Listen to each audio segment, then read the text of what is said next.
जय हिंद सभी को बेटा। सबसे पहले तो आप सभी का हार्दिक अभिनंदन और स्वागत। और ये जो है हमारे कंपलसरी पेपर जो है कम्युनिकेशन स्किल उसकी थर्ड यूनिट है और ध्यान रखना बहुत महत्वपूर्ण भी है। जो संचार कौशल होता है, इसमें आपने संचार के बारे में पढ़ लिया, संचार से संबंधित जो समस्याएं उनके बारे में पढ़ लिया। और इस पूरे में देखिए, आप थोड़ा सा समझ करके मात्र 10-10 मिनट के ही ये वीडियो हैं, यानी लगभग 1 घंटे के वीडियो में आप लोग जो है अपने 3 पेपरों को समझ सकते हो। अभी संचार कौशल का तीसरा वीडियो है, बाकी पेपरों के मैं अपलोड कर दूंगा, 3 के ही अपलोड करूंगा। Yoga, personality development, physical education yoga और संचार कौशल। अब इसमें हम लोग जब जैसे ही आगे बढ़ते हैं तो परिचय और सारांश की यदि हम लोग बात करें तो ये ऑलरेडी बता दिया था कि 55% जो होता है वो नॉन वर्बल होता है। ये सिर्फ स्वर के उतार चढ़ाव से 38% होता है, और जो बेसिकली शब्दों द्वारा जो होता है वो मात्र 7% होता है। अशाब्दिक बता दिया था कि शरीर, भाव, संकेत।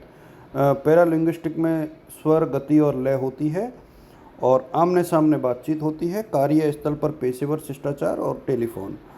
अब यहाँ पर देखिए अशाब्दिक संचार क्या है, जिसमें हम बिना बोले ही सामने वाले को कुछ चीज़ें समझा देते हैं, जहाँ हमारे शरीर के हाव भाव, आँखों की स्थिति, है ना, शारीरिक मुद्रा, तो ये बहुत सारी चीज़ें हैं जिनके माध्यम से हम सामने वाले को एक मैसेज देने में कामयाब होते हैं।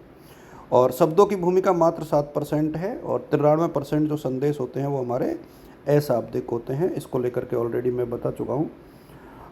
अशाब्दिक संचार के प्रकार आपको बता दिए थे, जिसमें बॉडी लैंग्वेज बहुत महत्वपूर्ण है आपकी। आपके जो गेस्चर्स हैं, हाथ, सिर, उंगलियों के जो, जैसे हाथ हिलाना, इशारा करना, ये जो गेस्चर होते हैं वो काफ़ी महत्वपूर्ण होते हैं। फेशियल एक्सप्रेशंस ऑल्सो, आप कैसे खुशी व्यक्त कर रहे हो, दुख व्यक्त करते हो, क्रोध, आश्चर्य, ये सभी जो है ना वो आपके एक प्रकार से मैसेज देते हैं। आई टू आई कॉन्टैक्ट जो है पर्याप्त मात्रा में आपको सामने वाले को आप कितना रेस्पेक्ट दे रहे हो, उसकी बात को कितना ध्यान से सुन रहे हो, है ना, वो सब कुछ इसमें दिखाई देता है। व्यक्तिगत स्थान, यानी 4 प्रकार के अंतरंग, व्यक्तिगत, सामाजिक और सार्वजनिक। तो इसको हम प्रॉक्सिमिक्स बोलते हैं, व्यक्तिगत स्थान को। और पैरालैंग्विस्टिक जो फीचर्स होती हैं वो क्या क्या होती हैं, तो ये आप देख लीजिए एक बार।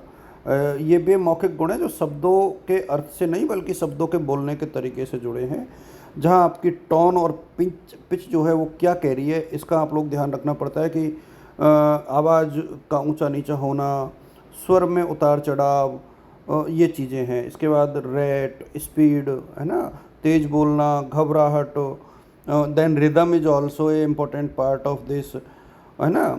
देन पॉज आप कितना लेते हो, और स्ट्रेस, किसी विशेष शब्द पर जोर देने से वाक्य का अर्थ बदल जाता है, जैसे मैंने यह नहीं कहा।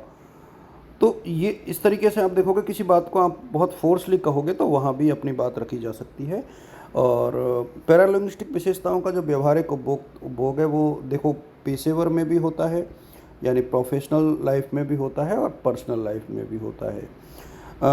जैसे कभी यदि आपको, अब आप खुद ही देखिए कि यदि आपको परिवार के लोगों के साथ बात करनी है तो गर्मजोशी से करें, विवाद को शांत करना है तो थोड़ा धीमे स्वर में बोलें, बच्चों से बात करनी हो तो सरल और स्पष्ट तरीके से करें। तो ये जो है ना, अच्छा, कैसे आप अपनी जो हाव भाव है उनको इम्प्रूव कर सकते हो, तो ये बहुत सिंपल है। देखिए आपको करना क्या है, आप खुद को आईने के सामने बैठ करके अपना फेस देखिए। आपका आत्मविश्वास आपको खुद को नज़र आएगा कि आप कितने कॉन्फिडेंट हैं और कितने नहीं। इसकी विशेषताएं क्या होती हैं, देखिए इसमें क्या है, एक तो तत्काल प्रक्रिया हो जाती है, आपने कहा, सामने वाले ने कुछ कहा, इमोशनल अटैचमेंट बढ़ता है, गलतफहमियां दूर होती है, कॉन्फिडेंस बिल्डिंग होती है, जटिल विषयों पर चर्चा की जा सकती है, टीम एकता मजबूत होती है, निर्णय लेना सरल होता है। भौगोलिक बाधाएं हो सकती हैं, कॉस्टली है ये, और जो इंट्रोवर्ट लोग होते हैं उनके लिए काफ़ी मुश्किल बन जाता है ये। प्रभावी आमने सामने संचार के जो सिद्धांत है, वहाँ देखिए सुनना बहुत ज़रूरी होता है, सहानुभूति यानी एक दूसरे के भाव को समझना स्पष्ट अभिव्यक्ति ज़रूरी है। ये कुछ चीज़ें हैं, इनको आपको देखना चाहिए। और कार्यस्थल पर शिष्टाचार का परिचय बहुत ज़रूरी है, क्योंकि इससे आपका व्यवहार, आपकी भागीदारी, इन सब के बारे में पता लगता है, विश्वसनीयता बढ़ती है। और समय देखो, मुख्य नियम क्या है? एक तो देखिए, आपको कार्यस्थल पर टाइम से आना चाहिए, एक दूसरे के बारे में जानना चाहिए। यदि आप कभी देर आ रहे हो तो पहले से सूचित कर दो। आपकी ड्रेस जो है, जो उम, परिस्थिति के अनुसार और अवसर के अनुकूल हो तो ज़्यादा बेहतर है। सहकारियों के प्रति सम्मान होना चाहिए, मतलब सामने वाला जो कह रहा है, लिसन फर्स्ट का सिद्धांत हमेशा रखें आप लोग। देन ईमेल शिष्टाचार रखें आप लोग, यानी ईमेल पर देखें तो अनावश्यक रिप्लाई टू ऑल से बचें। ईमेल एक स्थायी दस्तावेज है, इसलिए आप लोग जितनी ज़रूरत हो उतनी ही बातें करें और उतना ही बताएं सामने वाले को। और टेलीफोन के शिष्टाचार का महत्व 7S का बहुत महत्व रहता है। मात्र 7 सेकंड में श्रोता आपके बारे में जो है राय बना लेता है। इस चीज़ का आप लोग ध्यान रखें। और फ़ोन पर तो 80% संचार वॉइस से होता है, और यदि आपने फ़ोन पर अच्छे से बात की है तो वो आपकी व्यावसायिक जो छवि है उसकी विश्वसनीयता को बहुत बढ़ा देता है। ये बहुत स्पष्ट से नियम है, तो आपको बहुत क्लियर बोलना है। होल्ड का नियम, और मतलब होल्ड यदि आपको रखना है तो 2 मिनट से अधिक का होल्ड कभी ना करें। अपना नाम और संभाल में कॉल समाप्ति में धन्यवाद कहकर विदा लें, मतलब आपको बहुत अच्छे से करना है। कभी भी कॉल के दौरान खाना न खाएं, एक साथ टाइपिंग ना करें, शांत स्थान पर बात करें। ये छोटी छोटी गलतियां आपके जो है काफ़ी नकारात्मक प्रभाव जो है डालती हैं। अंगूठे का निशान है, नेत्र संपर्क है, हाथ मिलाना है ना, साइलेंस, सहजता और असहमति। डिजिटल युग में संचार में शिष्टाचार, देखिए कोविड के बाद जो है ऑनलाइन बैठक है, डिजिटल चैट बढ़ गई है, तो वहाँ आपको साफ और उचित पृष्ठभूमि रखें। जब न बोले तो खुद को म्यूट पर रखें, समय पर जुड़ें, और ऑनलाइन देखो एजेंडा पहले से सेट करें। और सामान्य गलतियाँ क्या होती हैं? हाथ बांधकर बात नहीं करें, आँख मिलाएं, बहुत तेज़ और बहुत धीमा नहीं बोलें, किसी की बात को बीच में नहीं काटें। ठीक है। बचाव के उपाय क्या होते हैं?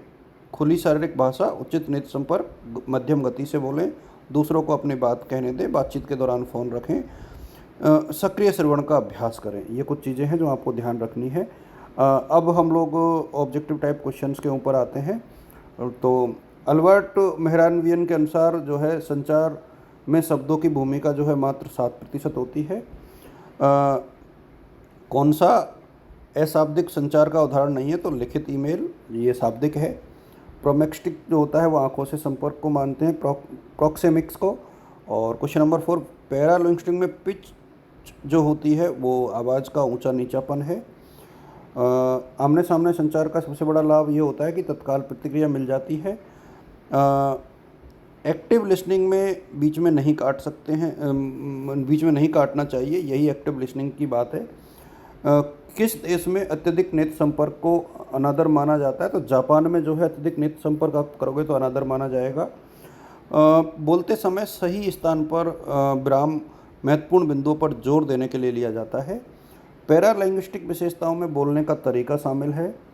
और प्रश्न 10 जो है सार्वभौमिक, चेहरे के साथ सार्वभौमिक जो नियम है उनमें थकान शामिल नहीं है। व्यावसायिक टेलीफोन करते समय सबसे पहले क्या करना चाहिए? अपना नाम और संगठन का नाम बताएं। कार्यस्थल पर ईमेल में रिप्लाई ऑल का उपयोग सभी को जानकारी आवश्यक हो तभी करें, अदरवाइज़ नहीं करें। होल्ड पर रखने से पहले आप लोग परमिशन लें और कारण बताएं, ये उत्तर रहेगा इसका। ऐसा नहीं कि फ़ोन आपने होल्ड पर रख दिया। कार्यस्थल पर समय की पाबंदी, यह व्यावसायिक सम्मान और विश्वसनीयता दर्शाती है। वीडियो कॉल के दौरान जब आप न बोल रहे हों तो आपको म्यूट पर रखना चाहिए। और व्यावसायिक पत्राचार में जो कैप्स यानी बड़े अक्षरों में लिखना क्या दर्शाता है? चिल्लाना या क्रोध। और कार्यस्थल पर शिष्टाचार में पोशाक संहिता का पालन, क्योंकि ये आपको प्रोफेशनल बनाती है और एक कल्चर को शो करती है। स्वर और शब्दों का चयन संचार में, टेलीफोन में बहुत महत्वपूर्ण है। ऑनलाइन बैठकों में प्रतिभागियों को तैयार होने का अवसर देना और कार्यस्थल पर किसी भी कक्ष में जाने से पहले आपको दस्तक देकर अनुमति ले लेनी चाहिए। ये कुछ चीज़ें हैं। आंसर्स मैंने ऑलरेडी बता दिए, तो दोबारा देखने की आवश्यकता नहीं है और आप लोग ध्यान रखें इस चीज़ का। और thank you so much, keep watching.